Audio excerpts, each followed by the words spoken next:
नमस्कार, स्वागत है आपका उत्तराखंड खबरनामा न्यूज में। लालकुआं तहसीलदार परिसर स्थित राज्य सरकार द्वारा जारी किए गए सर्किल रेट के शासनादेश से नाराज कांग्रेस कार्यकर्ताओं ने त्रिवेंद्र सरकार के खिलाफ नारेबाजी करते हुए एक दिवसीय धरना प्रदर्शन किया। साथ ही कांग्रेस कार्यकर्ताओं ने भाजपा सरकार को पूरी तरह जन विरोधी बताते हुए सरकार द्वारा लगाए गए सर्किल रेट को तुरंत वापस लेने की मांग की। नेता प्रतिपक्ष इंदिरा हृदयेश ने सरकार को घेरते हुए कहा कि सरकार शासनादेश में संशोधन कर पूर्ववर्ती सरकार द्वारा जारी किए गए सर्किल रेटों के बराबर रेट लागू करे, अन्यथा इसकी मार आर्थिक रूप से कमजोर लोगों पर पड़ेगी। उन्होंने कहा कि वर्तमान भाजपा सरकार विकास के काम छोड़कर आम जनता को परेशान करने पर तुली है, जिसके चलते आम जनता का भाजपा से मोह भंग हो गया है और आने वाले 2022 के विधानसभा चुनाव में क्षेत्र की जनता भाजपा को करारा जवाब देगी। देखिए, सर्किल रेट तो बहुत बढ़े हुए हैं। इस पर लोगों ने जन आंदोलन भी किए, सरकार के लोगों से बात भी की, पर उन्होंने इसे ठीक नहीं किया। जब भारतीय जनता पार्टी के समय सर्किल रेट उस समय बढ़े थे तो हम लोगों ने उसे देहरादून में ही सबसे ज़्यादा थे उसे सुलझाया था। तो सरकार को धीरे से आवाज़ नहीं समझ में आती। जब उन्हें लगता है हमारे संगठन पर, चुनाव पर फर्क पड़ेगा, तभी समझ में आता है। और ये जो किया गया है, लालकुआं में इतने अमीर आदमी थोड़ी रखते कि वो बढ़ा हुआ सर्किल रेट दे सके। बढ़े हुए सर्किल रेट उठने की तो ज़मीन नहीं होगी जितना सर्किल रेट का पैसा हो जाएगा।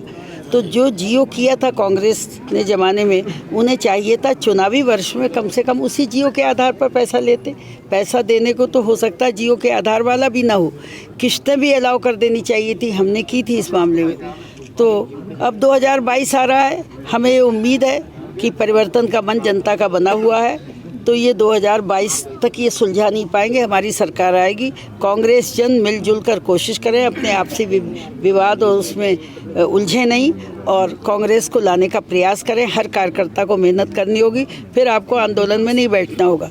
इस बीच पुलिस की बहुत शिकायतें आ रही हैं सब जगह, कोई आप ही क्या से नहीं आ रही है कि वसूली कर रहे हैं, पैसे की चालान कर रहे हैं ज़रूरत से ज़्यादा।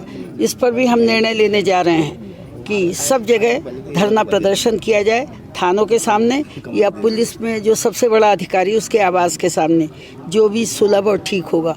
इस पर भी हम विचार कर रहे हैं। सब जगह शिकायतें केवल लालकुआं की ही नहीं है।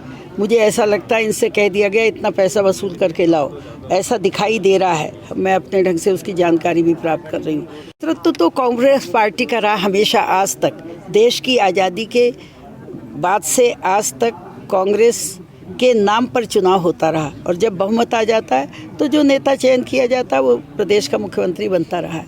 ये कोई नई बात नहीं है कि कोई नया काम हो रहा है। ऐसा ही होता रहा, ऐसा भी आगे होगा, क्योंकि पहले ही विवाद खड़ा कर दोगे तो फिर आगे चुनाव भी मुश्किल हो जाएगा। ऐसा है कि उस समय तो नारायण दत्त तिवारी मुख्यमंत्री थे और विशेषकर बिंदु खत्ता के लिए वो लंबे समय से थे। और मुझे भी विधान परिषद में उत्तर प्रदेश में रहने का अवसर मिला, तो बिंदु खत्ता की आज जो स्थिति है, हम नारायण दत्त तिवारी हम लोगों के बीच में नहीं, उन्हें हमें याद करना चाहिए। और उनकी वजह से बिंदु खत्ता बन पाया और उस राजस्व गांव का तो उसका दर्जा कोई छीन नहीं लेगा, क्योंकि जब आरक्षित वन क्षेत्र से किसी को बाहर कर दिया जाता है तो वो राजस्व गांव बन जाता है। उसमें मानने ना मानने का सवाल नहीं, जो नहीं मान रहे हैं उन्हें भी मानना पड़ेगा। लालकुआं से उत्तराखंड खबरनामा न्यूज की रिपोर्ट।